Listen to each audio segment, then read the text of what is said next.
రాజులు అజ్మీర్లో అఢాయ్ దిన్ కా ఝోంప్రా అనే అద్భుతమైన నిర్మాణాన్ని చేపట్టారు. అలాగే ఆయన స్వయంగా హరికేలి నాటకం రచించాడు.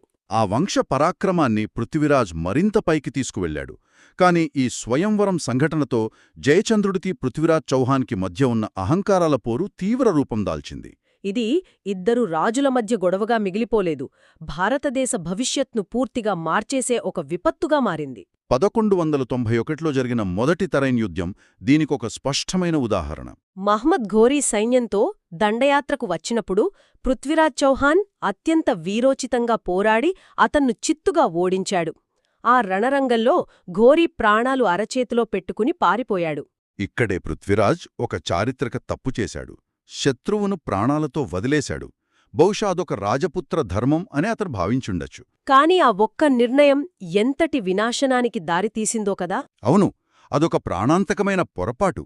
పృథ్వీరాజ్ ధర్మాన్ని పాటించాడు, కాని మహమ్మద్ ఘోరీకి అవేమీ లేవు. సరిగ్గా ఏడాది తర్వాత 1192లో మరింత పకడ్బందీ వ్యూహంతో రెట్టింపు